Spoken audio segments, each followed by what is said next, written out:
Artest looking, gets it to Bryant. Bryant dribbling, has to put it up at the buzzer. Banks it in! He banks in the three! And the Lakers win the game!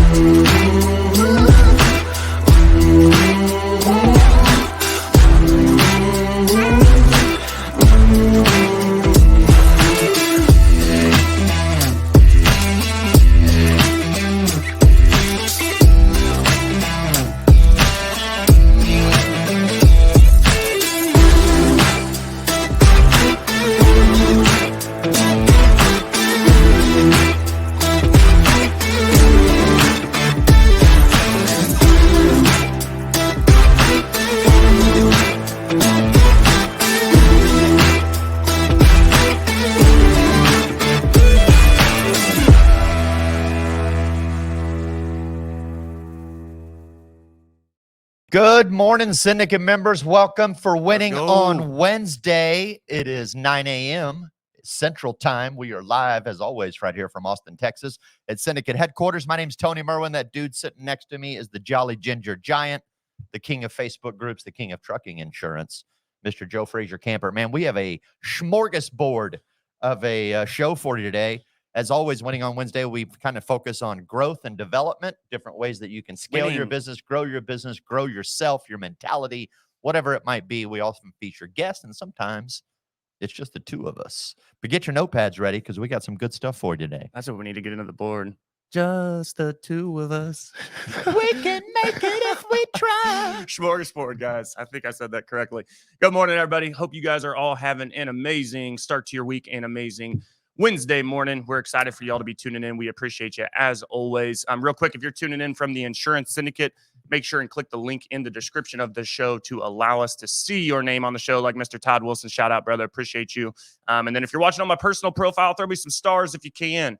Apparently, that's how you monetize this thing. So I'm trying it. But we appreciate you guys. And real quick, before we get going, and you can see it there. Lily's got it at the bottom.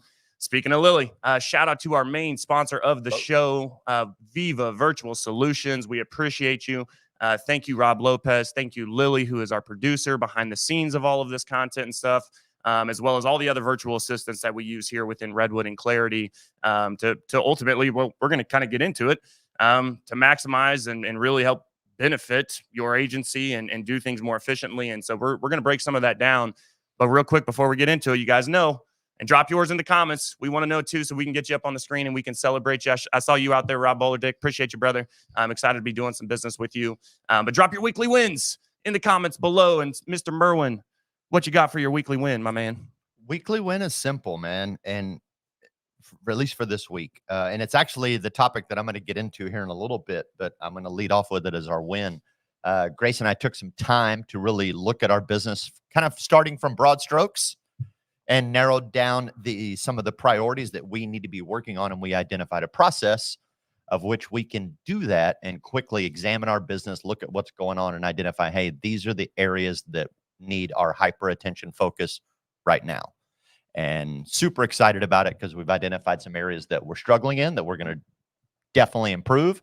And it allows us to gamify that process and chase those metrics so that we can improve those areas in our business, sharpen our business, grow.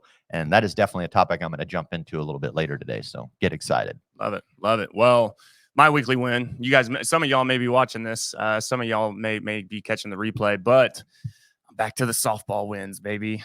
So we had two teams, two of the sponsored Redwood teams, bring home the freaking championship from North versus South. It's one of the biggest tournaments throughout the year. I mean, hundreds of teams across the board in all divisions. And so the main Texas Redwood, shout out to Texas Redwood. Appreciate y'all.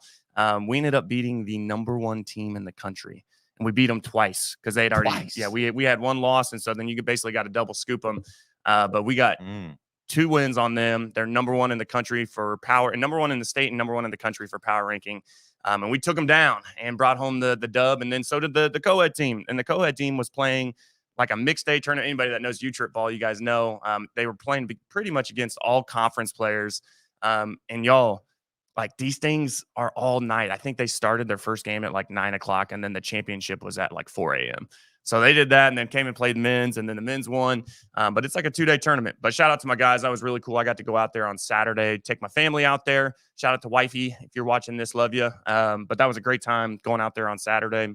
And the kids, the fields have like playground and stuff like that. So the kids always have a blast. I imagine and then they do. meet a bunch of other kids. I didn't know you had a co-ed team. Yep, co-ed team for All right. damn near like a year now. Actually, they went to Worlds this past year too. So Okay, cool. but yeah, shout out to the Redwood softball teams. We appreciate you guys. Always love that. And I did play last night and I hit some dingers, but their win was way better than ours. I played beer league, so it's all right. But y'all, so without further ado, again, drop those weekly wins in the comments. We want to celebrate you guys.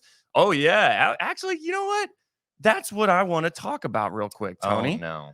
Yes. No, but what we talked about in the morning meeting on Monday. Oh, yeah. Can you break some of that down? So if some of y'all didn't see this, Tony was streaming live in front of like thousands and thousands of people at a poker game last week. It's got about 22,000 views. I think there was maybe a couple thousand that were live watching it. Yeah. Including people that I knew.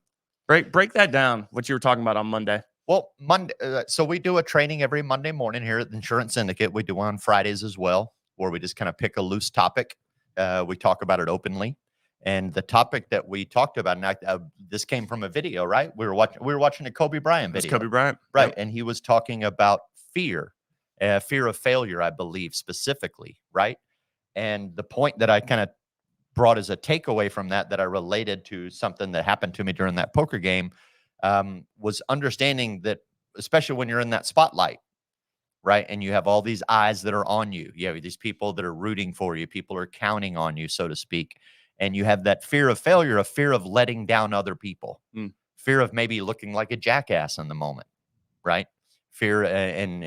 And the poker, the reason he's bringing this to poker, because I brought it up in the beginning of that session. It was about a 5-hour poker session that we played. Overall, I played okay. Didn't get the best of cards. I actually lost the side game called the knit game. I lost 2 rounds out of 4 of that, which dings my stack, but still managed to bring home a win. We brought home about $750 in cash profit, whatever. But the point that Joe's talking about is about the first 30 minutes of that session, I was super uncomfortable.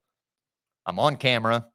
I'm on screen. I know I have the skill set to play at that level easily, but I know that I have all these eyes watching me. Not only do I have a lot of the poker community in Austin and other areas that are playing at this particular venue often that are watching me, and they're watching me for a variety of reasons. 1, just to see what I do. 2, maybe to learn so that they can play against me better later. But then also have non-poker people. I have insurance people, friends, family. They're all watching the show to tune in and see what Merwin can do. So I'm a little nervous, and I ended up folding a pretty monster hand early in the session where I was clearly the winner, especially when you look at it on tape and you go back. But in that moment, I was terrified of making the call and putting my money at risk because I was like, man, this is all on camera. If this is the wrong call, I'm going to look like a jackass. And I'm going to let everybody down. And I folded. And you can hear the commentary like, Merwin folded. I can't believe he folds there. And then later I go back and, wow, I probably look like a bigger jackass for folding that hand. Although it wasn't a horrible mistake. It wasn't the worst mistake. It was still a mistake that was related from fear of failure, right? If I not been suffering from that in the moment and had some ability to get through that, I could have easily realized and used my mental capacity to realize that, hey, I'm making a call here. Right. And I would have probably won that, or I would have won that pot. So there you go. Yeah. I think there's something to that too, where a lot of the times we talk about like, who are you behind closed doors when nobody's watching, right? And it's like, we talk a lot about that, and that's extremely important. Don't get me wrong. But then it's, who are you when all eyes are on you, right? And that, I mean, dude, it is. There's anxiety, there's uncomfort there, even though it's like this dude knows poker you know how to play. I would look like a jackass being at that table because I have no freaking clue. We know that's right. Right. But who are you, right? Are you able to perform? Are you prepared, right, when all eyes are on you? And that's kind of the lesson I took away from that when you were sharing that. But ultimately, the ability to bounce back from that failure. I think that's also another thing that we took from that Kobe Bryant video was, hey, man, like, if I miss this shot, is the crowd going to hate me? Are my teammates not going to like? It's like, well, hey, have you missed the shot before? It's like, Yeah, a lot of times it's like, well, your teammates are still here and the crowd's still showing up and cheering you on. So don't be scared of the failure, right? And if you do fail, you can always bounce back. Absolutely. And so, guys, we've got a really cool show for you all. I've got just a few notes that we're going to go through, kind of cruise through just for our introduction. Please get your pen and paper ready. You should be taking notes. And then Tony, actually, what he was alluding to in his weekly win, we actually called a little pivot here because I wanted him to an audible. Correct me if I'm wrong. Yep. For him to go through and break all that down that him and Grace actually implemented in their business yesterday. I think you guys would find a ton of value in that. And then we're going to wrap up the show with 10 ways to have a better conversation. 10 ways to have a better conversation. We can all be working on that. It's another training that we've done here within Syndicate HQ. So we got an awesome show for y'all. All right, so for our number one, kind of just we'll call it our intro, our introduction, just to kind of get us fired up. Right, is when you walk into the office, when you start your day, when you get up out of bed, right, and this actually is coming from one of Tony's trainings here in office, is have a good attitude, right? Have a good attitude. You guys have heard us talk about it before. We hark on it because every day there's something that freaking happens that could potentially adjust your attitude, right? So when you start your day with a good attitude. But what I loved about what Tony said during this training was, hey, guess what? Maybe something first thing in the morning, it does adjust your attitude, right? And so then we have this little back door right into our bullpen, and we call it basically leaving. There's a problem tree on the outside of the office, right? That regardless of what's going on outside of the office, regardless of what happened in my morning or maybe in the night before, right, that has adjusted my attitude or I've allowed my emotions to win, right? We have this problem tree where, hey, do not walk into the office with those problems, right? You have to have a good attitude in life and you have to have a good attitude in business. I highly encourage you to have a problem tree outside of your office, your business, your agency, whatever you guys do, to leave those problems at the door and don't allow them to follow you into the office. And ultimately, if they follow you in the office, they're going to follow you throughout the entire day, right? Absolutely. So leave those problems real at the door. Quick, just to jump in, like these are what Joe's going to go over with you guys. These are all ways that you can protect and help create your positive attitude and maintain it throughout the day. Because let's be honest, shit happens, especially in this industry, right? Shit always happens. So it's, again, how can you maintain that attitude? And what he's talking about here is like one of those ways is to pretend in your office if you do have a corporate culture. And if you don't, maybe if you work from home, you have your bedroom and your living room, but then you have your office. Like, learn to separate those, even though it's still in the same house. Pretend that there's a little invisible tree that sits outside your office. All of your personal problems, you can just hang them like baggage on that tree. Good news is they're going to stay there for you. You can pick that shit up and take it home with you later. Right. But just don't bring it into the office. And that's a great way to protect your attitude. Yep. And that leads us to the second one, which is actually something I do quite frequently. I love this piece of it is make up mantras. My mantra, you guys have heard me say it before, right? When I'm down in the dumps or whatever, and I'm not a guy that goes very low. We talked about it last week. I'm a very optimistic, positive energy kind of guy. But dude, everybody has their freaking days. And for me, when I have that day, right, or that moment or whatever it might be that hits me, it's, hey man, I've got a roof over my head and clean water to drink. Life ain't that bad. And it just totally like sets you back into your place of like, dude, what are you complaining about? What are you whining about?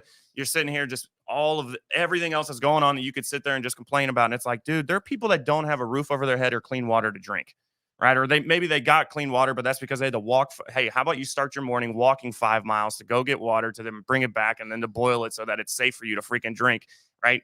And they don't even have a roof over their head. And so make up mantras, right, to help you, again, protect that good attitude. And that is mine. Roof over my head and clean water to drink. I got a mantra. Life in ain't it that to bad. win it. In it to win it. In it to win it. Anytime I feel like things aren't going great, right? Or if I feel like today's not the day, I really don't want to get up. I'm not that motivated. I'll work, but I don't really want to work that hard. Maybe I got a couple of things on my calendar. When I'm in that mood, I'm like, no. I'm in it to win it, right? I'm in it to win it. I'm here to work in my business and fulfill this thing. So you always have to remind myself of that I'm in it to win it. I'm here to the end. Right. I'm going to see it through. It's a marathon. Yes. It's a marathon. Right. I think I have a typo on this one. It says focus on your successes and failures. I don't know 100% how focusing on your failures is going to protect that good attitude. Not your failures. But focus on your successes. Focus on those wins, right? It's the whole premise of this show, right? Is to really encourage people, man, celebrate yourself. Pat yourself on the back. Don't get complacent and stop working, right? I think that we do have a problem with that in this industry, right? Or really, again, just in general life where, hey, you have that huge win and then you don't do anything for like a month, right? Or you bounce and go on vacation, and then now you're right back into the same slippery slope that you're in before you got that first win. But focus on your successes, how big, however small, doesn't matter. Okay, so focus on those, not your failures. Challenge your negative thoughts. We broke this one down quite a bit. Challenge your negative thoughts. What's going on up here? And I guess we could even go one level deeper on this. If what's going on up here is negative, then why? What are you feeding yourself? What are you reading? What are you listening to? What are you telling yourself? Right? And really start to kind of help break that down and diagnose that. From this Kobe Bryant video that we were watching on Monday, it was talking about embrace all, because I think emotions, right? And when emotions take control, then you have that negativity. You do have that depression in your life, or the anxiety, or all those things that come ultimately that stem from that negative thought, right? And how you look at yourself, and ultimately an emotion. Kobe was talking about embrace all emotions, embrace them, feel them all, so that now you have that, and then decide, hey, how do I want to handle this? Some people will just continue to push off. And then next thing you know, it bottlenecks and there's a freaking volcano, man, of emotions, right? So I love that. Challenge your negative thoughts, right? And really, Guilty. okay, This guy. why is that? Guilty. No, I'm exactly like that sometimes. I will allow things because I tend to not express them verbally a lot of times. I think that's why I like working out, and probably why I like Kung Fu, because that gives me the ability to go express all that pent up energy, emotion, anger, passion, whatever, on a bag or on my workout partner, whatever it might be, without having that emotional blow up, so to speak. It's good. It's good. All right. Real quick here, guys. Gratitude kind of goes back to make up your mantras. I always have in my mantra is always there's some type of gratefulness or gratitude built into that. But got to have gratitude. Be grateful for where you're at. Be grateful for this opportunity. You get to do this. You get to be here, right? You get to be sitting in that seat. You get to be picking up the phone. A lot of people, I have to. No, you get to, right? Be grateful for where you're sitting, and what you're doing, right? Gratitude is so important. The Beastie Boys wrote a whole song about it. Did they now? They did. Is this the new album or the old album? Off of Check Your Head, third album. Yes, third album. Third album of their rap series, not including their punk stuff. You remember? All right, this is total. You remember the year though? Yeah, before I was 1991. Born? Yep. Might have been 90, but I think it was 91. Born in 94 here, guys. We're not dating Tony though. But gotta have gratitude. Number 6 here, stay where your feet are. Ultimately, that's just being present, right? Don't start thinking about any and everything. A lot of people focus so much on the future. They focus so much on the past that they're not even focused on what they're doing and why they're doing it right now. That's one of our 8 daily steps to success, right? Is know what you're doing and why you're here, right? So stay where your feet are, be present in that moment. Not to say that you shouldn't have future goals, right? And learn from your past and take those lessons, but don't not live in the present because of that. Let it go. Whatever you got going, I'm going to cruise past this one because guess what, y'all? Just let it freaking go. Okay. Whatever it is that's happening in your life right now or in your business or whatever struggle that, just let it go. Let's move on, learn from the lesson, and let's get better. Okay. And then number 8, stay around positive people. This is a huge one for us. We talk about it in My House of Dreams with Tribe. Who you surround yourself with is everything. And I know that we've talked about this before, so I'm cruising past this one as well, y'all, but you know it. Don't act like who you're going to be around is not who you're going to become. Okay. So make sure you're staying around positive people. So have a good attitude, make up mantras, focus on your successes, not your failures, challenge your negative thoughts, have some gratitude in your life, stay where your feet are, be present, let all the struggles and all the negativity go, and stay around positive people. 100%. And that's what I got for us to kick us off this morning. And now we're going to kind of get into what Tony was alluding to earlier. And it's really good stuff. And I think y'all, again, get your pen and paper ready, especially for this one, because this will 100% apply to you and your business. Yeah. Basically, well, let me start it this way, right? This is I'm going on the second full year now that I have been full-time running behind Avila, right? If you know me, you know that I come from the wholesale world for the last 13 years, right? Completed it, but in the end of 2022, I decided that was my last year, and I was going in full-time with my wife to grow Avila bigger. Woo. So in that process for the last 14 months, the thing that I personally have struggled with the most is learning how to prioritize the things that I need to be doing now versus things that just need to be done. Because if there's one thing that's true, especially for our business, because it's still very much wet concrete in a lot of ways, where we're still mixing and growing and solidifying that foundation, is I'm doing everything. And right, I'm in charge of marketing, administration, processes, recruiting, production, expense, like everything kind of onboarding, all that kind of falls on my shoulders. So that can get very distracting and confusing on what do I need to be doing right now. Right now, if you're an independent agent, then usually the short answer is production. But if you're doing something a little bigger or you're growing a little bit larger agency, and even if you are just a solo agent, what I'm going to go through with you is a simple way that you can identify the areas of your business that need improvement and then what you should be focusing on right now versus letting your day run you, right? So Grace and I had a pretty simple meeting, and the first thing we agreed on is that, hey, obviously our business is good, we're making profit, but can we improve it? Yes. So what are the areas of our business that need improvement? Let's start there in the broad strokes. So we identified 5 areas in our business that need improvement, right? And I don't care how big your business is, how awesome it is, how slick it is, you can always do better. You can always improve, right?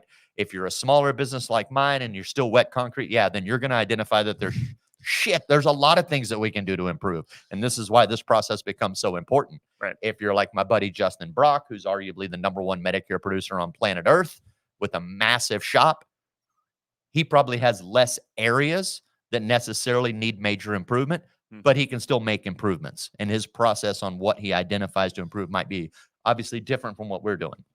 But here's what we identified. We identified that we can make an improvement in administrative processes. We identified we can make an improvement in recruiting. We can improve marketing. We can improve production, and we can improve expenses. We identified those are the 5 areas right now that we definitely can make improvements. Okay, cool. That's still a lot of stuff. So then the question becomes, what of those 5 areas is going to make the most impact for our business the fastest? Which one is going to make the biggest impact in the quickest means?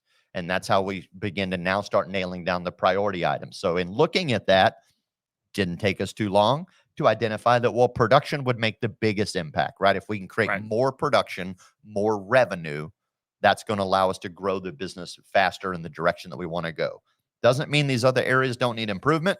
It just means that, hey, production is the area that we need to focus on improving first. Administrative processes, recruiting, all that stuff can come next, but let's focus on production. So, okay, fine. We're going to focus on improving production. How are we going to improve production? That's literally what I just wrote on my notes. Right? How are we going to improve it? So then you brainstorm, right?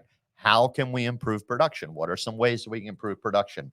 We came up with 4 ways that we can improve production. Number 1, more appointments. Just see more people, right? If we can increase the number of appointments that agents are visiting with, then naturally, even if their sales skills don't change, production goes up, revenue, right? So that's generating more leads, that's getting more appointments, that's seeing more people. And we ended up identifying that there are some different ways that we can improve appointments. One, obviously, increased marketing should theoretically generate more leads, right? Which is going to increase more appointments. We also figured out that, hey, there might be some additional training that we can do with our appointment setters that can help them be better at setting appointments. So those 2 ways that we can increase appointments, which one's going to have the biggest impact the fastest? Training the VAs or just adding more money and doing more marketing? Probably doing more marketing, but training VAs is going to be a big part of that as well and get them a little better at setting appointments so that the agent's getting more appointments. We also realized that, hey, under more appointments, there's another thing we can do. Shorten the appointments that you're having. Get faster at running an appointment, then you can do more appointments in a day. So that kind of fell under sales skills, which is one of the other things we'd ask. So going back to the ways that we can improve production, we came up with 4. The first one, see more people, more appointments. Second one is cross-selling. Sell more product. Yep. Right? And then we identified it specifically because the whole concept here is, 1, identify the areas that are priority that need improvement. 2, Find what the metrics are that need improvement so that you can gamify it now. If I just throw it out there that, hey, we just need more appointments, but great. So we all do. Right. Everybody does. How many appointments are we averaging? Right. And then what are the ways that we can increase more appointments? And then, so what is the next target that we want in more appointments? Like, say, for example, we're getting 5 appointments a day on average, which is pretty close for where we're at. I need to double verify it, but that's about where we're at. So how do we get to 8 appointments a day? Right. Increase marketing, so forth. So now we have a metric that we're shooting for. And now we can gamify that. So cross-selling is another one, but the metric that we're looking at is policy count per client. So we want to increase the policy count per client through cross-marketing. Well, what is our policy count per client right now? And then what's the metric that we want? We want to get to probably around 2.5, maybe 3, somewhere right in there. We're hovering about 1.3 right now. A little low, but we can improve it. So now we know exactly what we can do. Real quick, though, isn't that the most important part, though? If you don't sit down and actually break all these numbers up, right? And again, this goes back to knowing your freaking data. Yep. The fact that you can even go in and be like, okay, here's what we're averaging. How many people out there? And again, I may be calling some of y'all out. How many of y'all know how many policies you have per client in a household? Like down to the 1.3, right? That's called knowing your data. But if you don't have the data in order to break that down, and you don't take the time to sit down and break it down, you would never know that, hey man, all right, we need to bump that up. I think that's so important, because so many agents will just keep cruising. Well, hey, yeah, I'm selling every day. It's like, yeah, but man, if you could just put one more policy in that household, what's that do to your production, your renewals, all that good stuff? It's really good. Another real world example to that, specifically related to cross-selling and increasing your policy count, is one of my buddies, Joshua Lustig. If you guys know Joshua Lustig, you know he's an absolute animal out there and selling Medicare by phone.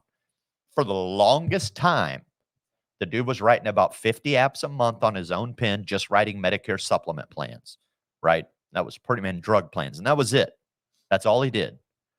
He increased his first-year revenue, as I remember, by 37% just by adding dental to his pitch. That's all he did. Sick. He just added dental into the package, and his first-year revenue went up 37%. Cross-sell, guys. Do some math. That's big. When you're writing 50 apps a month on your own pen, that's a pretty sizable amount. So again, we identified the top 2 areas we can do to improve production. More appointments, right? How we can improve more appointments, we touched on. Cross-selling, and then we broke down how we can improve cross-selling. 1, are you talking to every single client about your second product?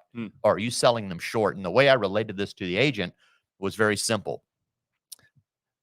Do you believe that all of your clients that you're selling a Medicare Advantage plan to deserve, that was the specific word I used, do they deserve to hear about hospital indemnity and what it does for them?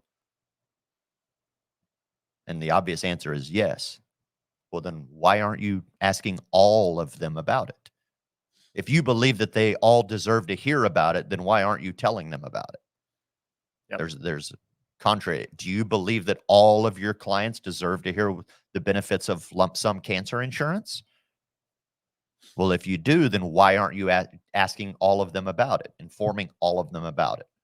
So a very simple way to improve cross-selling is by making sure that you talk to every single one of your clients about your second product.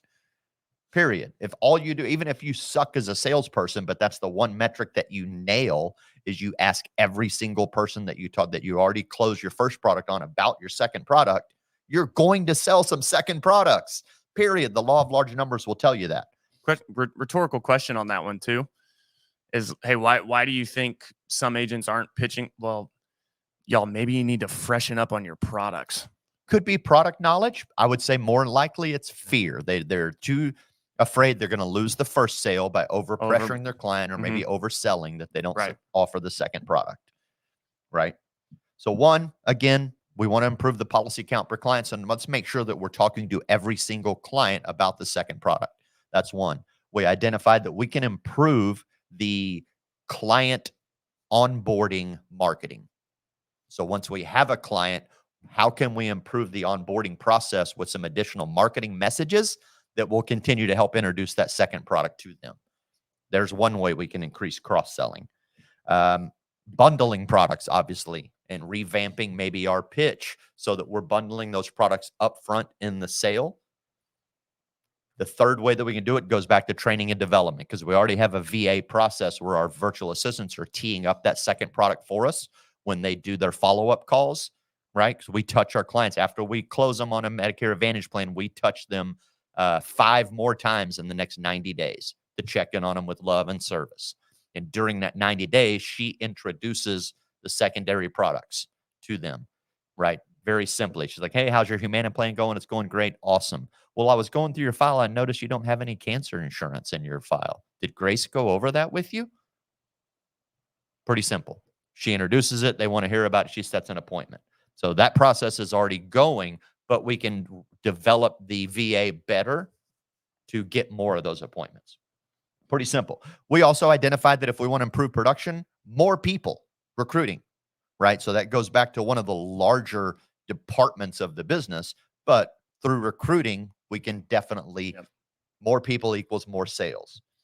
The fourth item that and I talked about this a little bit, was sales skills and agent development, right? Which should be an ongoing thing anyway. So what we found that, hey, out of these 4 items that we discovered that can help us increase production, see more people, increase the policy count per client, more agents recruiting, and 3, improve the sales skills. Out of those 4 items, we go back to the question, which one of those 4 will have the most impact on your business right now? And we looked at that list and we said, well, cross-selling and more appointments are the top 2. If we can increase the appointments that we're getting per agent and we can improve the cross-selling skills of every agent, then that's going to be the fastest way to get more production. Doesn't mean that recruiting is not important. Right. Doesn't mean that improving agent development and sales skills is not important, but the first 2 are the most important. So let's focus on those 2. And now we've identified 2 areas that we need to key focus on and improving. So now we have some metrics we can look at and start to gamify that system. And then the next 2 items are just a little lower on the priority. Doesn't mean we're not going to work them, right? We're looking at hiring one of our first employed agents here pretty soon. So more people are coming into the process too. I think I see that a lot with agents, is that they struggle on it, and been there, done that, probably still struggle with it, is trying to do all those things at once. Because they are, it's not that they're not all a priority. They all are a priority, right? If you're trying to grow and you're trying to build something big, right? You're in it to win it.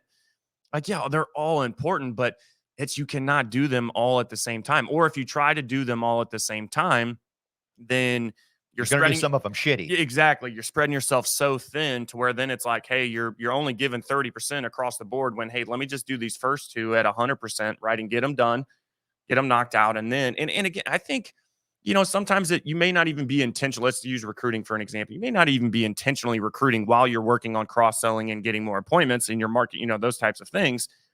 But then guess what? An agent comes along and it's a perfect fit. And then and guess what? There's some recruiting. You just added a body, right? So it's not to say, hell no, don't talk to me for 3 more months until I figured out how to cross-sell more products. It's like, no, we're not saying that they're not all important. It's, hey, what is most important for you right now in your business? Yeah, that you need to be focusing your energy and your time on, because you do have limited time every day. Let's be honest. Yes. Right? So this is a way to identify the priorities. So now these are the things I need to work on now. And then when I have after hours time that I want to put into my business where I can work on the non-prioritized items, then you go back and you look at some of the different processes that can add to that are secondary. The other nice thing about going through this, right, is we identified the secondary large departments that are next in line. We identified that production is number 1, but when we go through this whole practice of identifying the areas of production, we noticed that, hey, more appointments means we need to advertise more. So that means we need some improvement in marketing.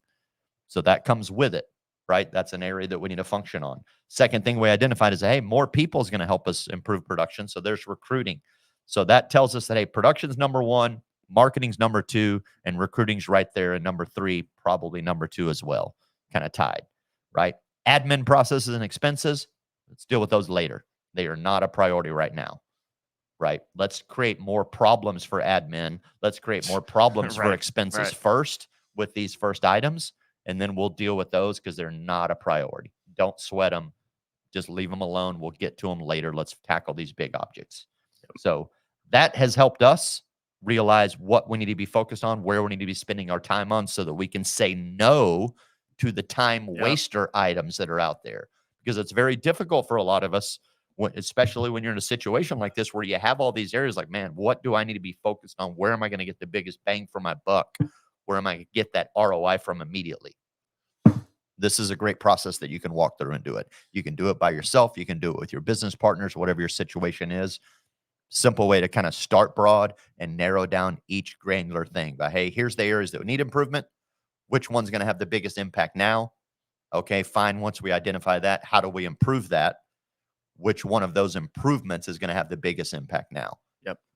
I think before we move on to the next bit here, y'all, I want to make sure and clarify, right, and elaborate that when Tony's talking about, hey, we're going all in on production, it's not saying shut down the administrative side of things.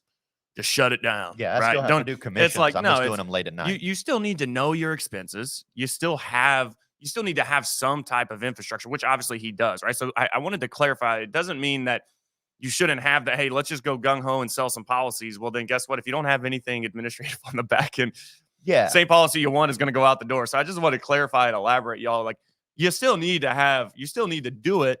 But then again, maybe it's like what you call is, hey, that's after hours type stuff or outside of that's downtime stuff that I can work on because it's low priority. I mean, I have admin processes. Obviously, we have a nice infrastructure. It's not failing, so it's not a priority. Right. It works. Could it work better? Sure. But it works, and it's not a problem. Me spending time building a few extra cool workflows in my admin process. It's going to save me time later, but it's not going to make a major impact on my business today. Right. Me going through and monitoring all my expenses and looking for a few subscription services that I could probably 86 to shrink my monthly expenses. Yeah, useful. Is it going to make me money now? Is it going to improve the overall performance of my business now? No. I'll deal with that shit later. Let me focus on getting these target items up that are the most effective, have the most impact. They're going to let me propel this business forward. That's good. That's good. Well, speaking of propelling a business forward, and Tony's going to kick us off, but I want to kind of give you guys a little bit of background of this back end segment that we're working into here, and it's 10 ways to have a better conversation. If you want to watch the full video, I mean, it's such a great watch. It's old. I'd say old. It's probably 5 or 6 years old. It's one of the first videos, man, that when we opened Redwood, it was like a morning training video where we're like, hey, we found this good video on YouTube. It's a TED Talk. Her name is Celeste Headley, and it's 10 ways to have a better conversation. So we're going to kind of highlight just the YouTube, like the video. Highly encourage you to go check out the whole video. It's a great watch. And when it comes to, again, scaling and growing a business, these things, even though they seem freaking simple, so many, and we were literally doing it while we were doing the training, like the things that, hey, don't do this. If you want to have a better conversation, we're doing it while we're like trying to have a conversation, and you just don't subconsciously pick up on it because we're so used to it. Right. So 10 ways to have a better conversation. Her name is Celeste Headley. I want to make sure and give that credit where it's at. But I Mr. got Merwin. your joke, Brian Moore. Don't worry. I got your joke. Was there something Headley. going? Oh, He knows. Was there something going on in the comments? Yeah. Also, There's a stop few other talking people about that know Headley. talking about my nails. I see how Headley it is. Lamar. All right. Moving on. 10 ways to have a better conversation. And this is important because this is communication, right? That you could easily just retitle this 10 ways to have better communication. And communication is super important in this business. I actually went to University of Houston for a communications degree. My first semester, I majored in communications. I did switch my major my second semester to keg stands, but still learned a lot about communication. But everything you do is communication, right? We're communicating right now. When you're selling your product, you're communicating. When you're talking to your team, you're communicating. Whatever it might be, right? It's always a communication. It's always a conversation. Doesn't matter what it is. So number one, right off the bat, is don't multitask. Are you in the conversation or are you over here somewhere? Yeah, I hear you. Whatever. Keep talking. Or this. Right? Or that. Or sitting on your phone or whatever. Be attentive. Be in the conversation, right? And I look at this based on the old golden rule. Treat other people like you would want to be treated. Yep. If you have enough time and energy to express yourself to another individual, should not they have the time and energy to pay attention to you?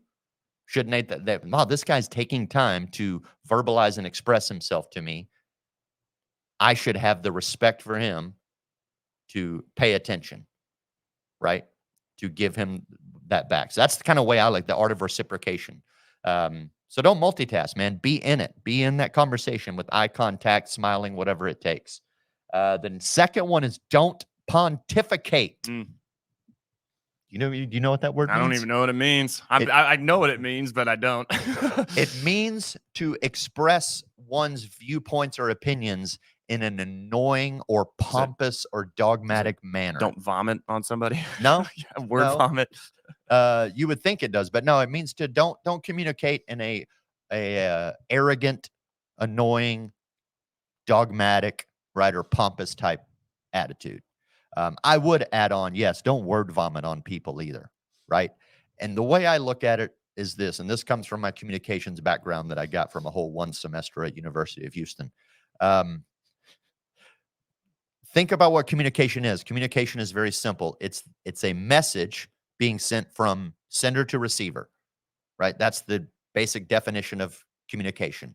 Think about when you're the old days, if you're old like me, and when you're in the car listening to your radio and you had the old school turn dials, right? Where you had to turn and you see the little needle move across the frequency band to find the channel that you want, right? When you're in that channel and it sounds great, you're able to receive that message no problem, exactly as the sender sending it. When you get a little further out of town and all the static starts to come in and the noise and the reception starts to drop, right? You start to lose that message. You don't hear it as well. Eventually, you will tune out. That's pontification. That's word vomit, noise. That's all that crap is noise. The more of that you put on top of your message, Right, the more drowns your it out. message is not really heard, and your receiver will eventually just tune out. So Yep. don't multitask, don't pontificate, and don't word vomit. Yep, that's good. Next one, y'all. I really like this one. It applies really just to have a good conversation. It says, like, when they were breaking it down, or at least in that blog that I was just reading that you showed me, was, really creating a lengthier, more rapport building conversation versus just having a short and sweet conversation. That's it. And it's use open-ended questions. And again, you can apply this just in general conversation with your friends and with your family, or just with a stranger, but ultimately with your clients, right? I was just talking with our guys in the back about this, probably, I think it was last week, because we've been on the phones a lot, right? We've been really pounding the phones and trying to get people, as we should be, right? But it's when you ask the right questions, you can lead people down the right path. And that is using these open-ended questions of why, how, and what if, right? They truly build trust and rapport versus asking somebody a closed-ended question where then they can either respond yes or no. So one of the examples that I was reading was this meeting, right? We'll call it an appointment, or was this phone call meaningful to you or beneficial to you? Yes. It's like, well, they could say yes, or they could be like, well, I don't really, give a shit. It's kind of insurance, like, it's just my car insurance. No. And you give them the ability to say no. Now, obviously, yes, you can get the yes, cool. But then what? Right now, that conversation is kind of just ceased. Correct. Right. So we want to use open-ended questions, why, how, and what if you're really trying to build trust and rapport with the people around you that you're having a conversation with, and ultimately your clients that you're on the phone with, you're meeting face-to-face with, like Alex Sala. You want to use those open-ended questions, which I know, Alex, you guys probably do an amazing job at that. That's why you guys are so killer face-to-face. You keep that conversation going. And speaking of keeping the conversation going, the next one, number 4 here, is go with the flow. Go with the flow, right? I kind of just want to, have you ever been in a conversation? Well, actually, that's a rhetorical question. I know that you have, where like you're just open-ended questions, Joe. You're talking to somebody, right? And somebody just comes in, or maybe it's literally the person you're talking to, and they will just freaking 180 that conversation. Like, where the hell did this conversation just go, right? Like, we were talking like this, and it's like, wow, you just totally shifted. AKA, one, you're either very uninterested in what I was saying. Hopefully I wasn't pontificating on you. Or 2, you just were not listening. Yeah. Right. You weren't, and we'll get to that towards the end. That actually happened to me the other day. Grace and I were in the car. We had a nice time together, and I looked over and I was like, I love you. And she goes, let's get some pizza. Perfect. But go with the flow in the conversation. Go with the flow, and you can hear it in your voice, especially if you're in telesales. If you're trying to get somebody off the phone, right, because you got a talker, you got old Miss Nancy, right? She pays you $50, and I have this, right? Granted, she's not with us anymore. Well, she's with us. She's not our client anymore. But man, she loved to call me. I was her favorite call, right? And she paid us very little. But man, it was when Vanita called. Let's just go with the flow, Joe, because she could hear me start trying to push her off the phone. Come on, I got other things to do. Just go with the flow in the conversation. And it went a very long way to where she was my client for years and years and years and years. So go with the flow in the conversation. My last one here, and then I'll turn it back over to Tony, is if you don't know, say that you don't know. Let me say that again for those in the back. If you don't know, then say that you don't know. Anybody ever like heard somebody say something and you just can be like, dude, that is just straight blatantly a lie. Like that is just bullshit not right that there. is just not true whatsoever. Right. That, or again, when you're talking with your clients, if you truly don't know, don't try and talk yourself into like and use all these big words, right? You start pontificating on somebody, but don't start using all these big words and kind of going in and out and in and out to try and make yourself sound smart or educated. If you don't know, you don't know. Hey, you know what? That is a great question. Let me pull out you talk about it all the time. Let me pull out my product manual and just confirm that real quick for you. And that will go so much further than you just completely BSing them. And again, people can tell when you are. It's very easy to smell that, right? So Absolutely. if you don't know, say that you don't know. Ultimately, it just is like being honest, right? But if you don't know, say that you don't know. What are two immediate things that every human wants out of their insurance agent, regardless of what line it is? They want honesty and they want resourcefulness. That's the two of the first things that I think of when I think of why you need an insurance agent, why you want an insurance agent. Like, what do you want out of them? Well, I want them to be honest, number one, and give me the right deal properly. But I also want him to be resourceful. I want him to be able to find me the best deals. I want him to be able to solve my problems. That's a great one. So if you don't know, say you don't know, but then prove that you're resourceful and you will get the answer, right? Just to further that one. Yep.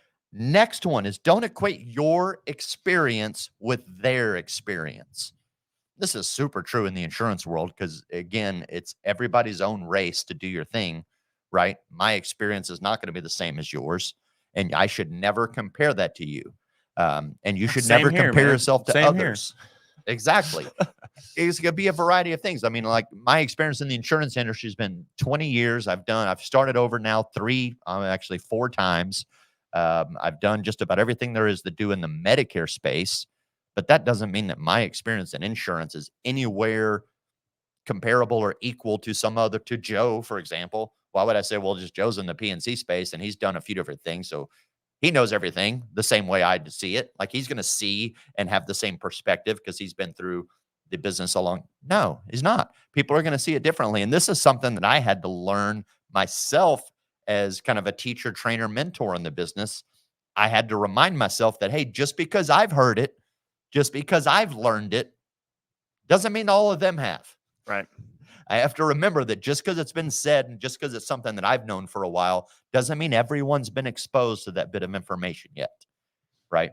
So don't compare yourself to other people. I think one way to break that down too is like, y'all, relatability is okay.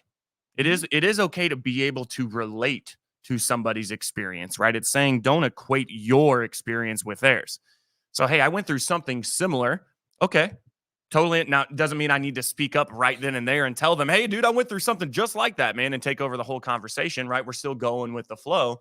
Relatability is good. Relatability is okay, right? But just don't equate that. Don't take that conversation over and use your experience basically as theirs. Right? Absolutely. Yep. Especially when it ties to like emotional sensations that experience generates. Next one, none of these aren't numbered, but the next one is try not to repeat yourself. I'll say that again. Try not to repeat yourself. I was hoping you were going to. Yeah, I read that right. It says try not to repeat yourself. That should be a pretty simple, right? Redundancy is a killer in conversation. I mean, in a lot of ways, repetition works. But when you're in a conversation with, don't just sit there and just repeat yourself over and over and over. It's becoming noise. They're going to tune out on your message. Yep. Right. Repetition works in marketing and advertising. It doesn't work when you're sitting there talking. It's like, dude, I've heard that story before. Right. You already told me about that benefit. Right. I wish I could remember the perfect example. I was just listening to someone recently talk about they were doing basically a soft elevator pitch on their value proposition as a company. And they said the same thing over and they just said it differently about 8 different times, but the entire paragraph was the exact same sentence, just reworded every time. It all just said, it's about you. Everything is about you. And that was their whole message. And they said it over and over and over. And of course, it eventually fell on deaf ears. Next one, stay out of the weeds in conversations. And this will vary. So it's going to depend on the conversation that you're having, I would say. There are some conversations that are designed to get in the weeds, right? When you have a 4-hour podcast time or something like that. And there are other conversations, don't get in the weeds. From the Medicare world, I can tell you that I learned this a lot, because if you look at the Medicare manual, it's like 271 pages. Nobody wants to read that shit. And teaching a turning 65-year-old, they don't want to hear all that shit either. If I tell them all that, I'm going to confuse them. I'm going to overwhelm them. And I'm getting way too granular on things that probably won't ever even apply to them. They won't ever even experience, right? So stay out of the weeds. Keep it simple. If you can keep the conversation simple, right, it's going to be more easily understood. The message is clear. It's going to be received. It's going to be understood. And you're not going to get tuned out. Yep. Right. How I read that one is stay out of the weeds is don't talk yourself out of the deal. Yeah. Out of the sale, right? Out of the conversation. Right. You start getting super into the weeds. Again, people will start pulling out their phones. I'm like, oh man, like totally lost interest in that. Right. So stay out of the weeds is don't talk yourself out of the deal. Okay, please. Next one. Try not to repeat yourself. Oh, wait, did we do that one already? I'm sorry. Go ahead. It's your turn. We're going back to the other one. Oh, that's funny. This is most important one. We've heard it before on every freaking coaching sales call out there, right? It's the reason we've got 2 of them in one of these. You got to listen. Use your ears. Listen to what the person is saying when they are speaking with you.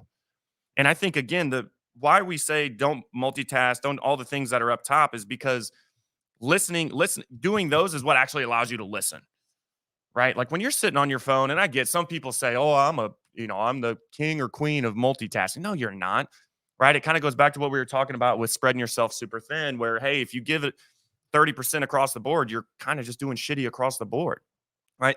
Listen to the words that are coming out of their mouths so that you can actually, again, it might be relatability.